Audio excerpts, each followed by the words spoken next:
again. So what happens next? Your pattern has arrived in the post and it's time to do some calculations. So grab your bit of paper. I've actually lost the post-it note I wrote these on the other day, so I've had to do it again.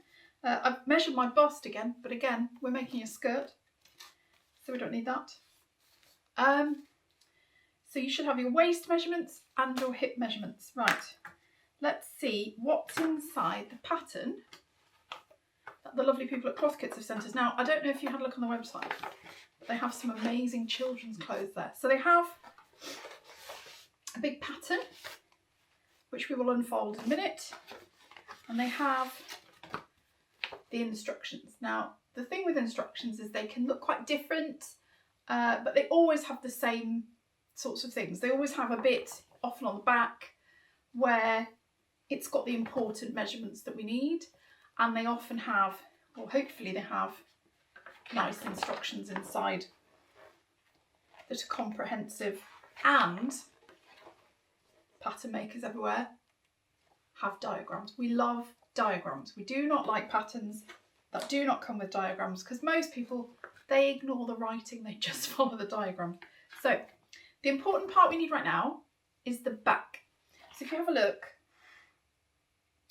you want to look at the size chart. So one thing that's really important to remember when you buy a pattern is that you're probably not going to be making the size that you would buy in a shop. So I'm currently about a size 16 in a shop. I don't know, I don't really buy my own clothes much these days. I tend to make them all. But what you will notice is that the clothes sizes in shops and the clothes sizes on sewing patterns are completely different. They've changed over time. Some of them are based on American sizes, some of them are based on European sizes, and they are not the same sizes. Do not see this as a slight on your size. Do not get upset about this. It's just, they're different numbers, and we're here to make an outfit that fits. We're here to make clothes that fit. So the numbers are irrelevant. So don't say, oh, but I'm a 16 and I don't want to be making a size 22. Size 22 is just a number for this pattern. In fact, I think on this skirt we're going to make, I think I'm going to be bigger than I think I am, just because those are the names of the sizes. I kind of wish they'd call them like Fred and George and other Hermione or something. I don't know, just so that we could just ignore the numbers altogether, but we can't. So we've got numbers and they'll be different from what you're used to, and that's okay. So what we're going to do is we're going to grab a highlighter. I only have a blue one. And we're going to find out. So having a look at this, I am a waist 92. Now that fits somewhere between the 18 and the 20 size. So I'm gonna highlight 18. And I am a hips 109, which is actually exactly a 16. Now what I could do, I've got two options here, is I could either make a pattern that goes out a bit at the waist and follows the hips around a size 16 and then goes to a size 18 for the waist, or because this skirt actually sits on the hips, I'm just going to pay attention to the hips. I'm going to make a size 16 in this instance, because I think that will fit me better, having made this pattern before. I think the one you really, really need to pay attention to is the hip size, because it does sit on the hips. If it's something that sits on the waist, the most important size will be the waist. So we're going to make a size 16 because that's what that says. If we were making a jumpsuit, what we'd do is we'd look at different parts of the jumpsuit and we would make each part the right size to fit that part of our body. We don't need to do that for a skirt because it's literally just sitting on one part of our body, which is the hips. So let's just pay the most attention to the hips number and ignore the waist. Hopefully that'll shrink and we'll be fine and it won't look too hideous on me. Should do. Right. So now we need to cut the pattern. Now, there are different ways you can do this. If you have a pattern that is all brand new, I have never ever cut a pattern before because I change size all the time and I would like to keep my patterns to use again and again and again and again, because I'm stingy. I would never buy a pattern twice. So what I'll do is, I can either do this, I can either photocopy it, if you've got a giant photocopier, which I have, which is what I've done here, or this is greaseproof paper, and what you can do, I'll just show you on my glasses here. So what you can do is you can pop your greaseproof paper over the top, just like tracing paper but cheaper, over the top of your pattern, and you can draw around it, and then you can cut that out. Just make sure that you copy out these bits here, etc, etc, etc. So I'm just going to, for now, I'm just going to cut this out because it's quicker and it's easier to show you than you having to look through the greaseproof paper. Now you can buy tracing paper for patterns. I think it's called pattern tracing paper, and it's fairly inexpensive, but if you've already got greaseproof paper and a Sharpie, if you're going to trace a pattern, that's just as good. And they're quite solid greaseproof paper, so it's not going to tear as easily as tracing paper would, but you can still see through it. And you can keep these pattern pieces, mark what size they are, and then you can use them again, or if you've changed size, you can make new ones. And that's the great thing about keeping your pattern uncut.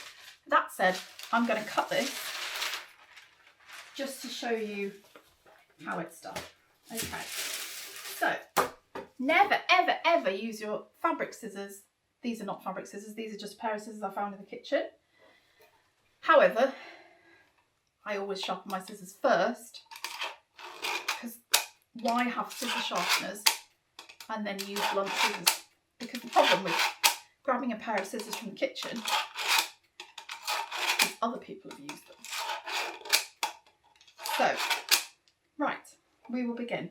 Okay, so if we start at this end of the pattern here, I'm cutting a size 16, okay?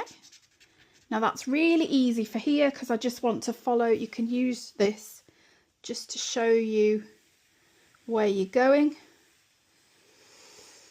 I want the size 16 line, and then I can follow that all the way around. Now when we get to this bit, cloth kits have tried to make this a really usable pattern, so it's added a little bit here in case you want to do a little bit of interfacing there. We're not going to do that, so we're going to ignore this line, ignore that line, and it's added an extra bit on here. I haven't quite worked out why, because you don't want your lining to show, so we're going to ignore this because this is the skirt lining and we don't want it popping out the bottom of our skirt because we'll look like some idiot. So again here, just cross that bit out. If you're tracing it, it doesn't matter because you're just going to ignore it, and then just ignore that bottom bit there. Okay, and now we're ready to cut. So off we go.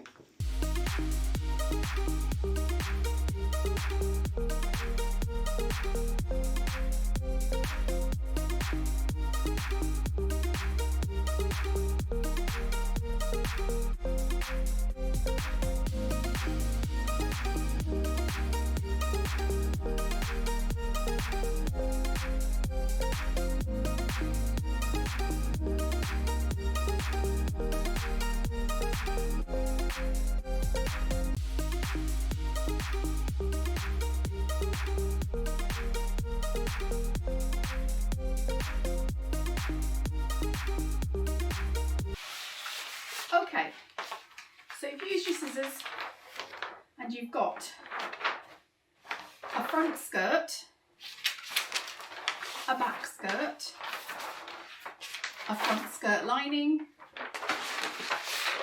and a back skirt lining. Now, the next thing you need is the fabric, and we need to go back to our pattern to find out how much fabric and what sort of fabric we need. So, if you have a look here, we've got fabric requirements at the bottom of the back. So, it says for all sizes. Usually with the different sizes, it will say exactly how much fabric you need for each size. Now,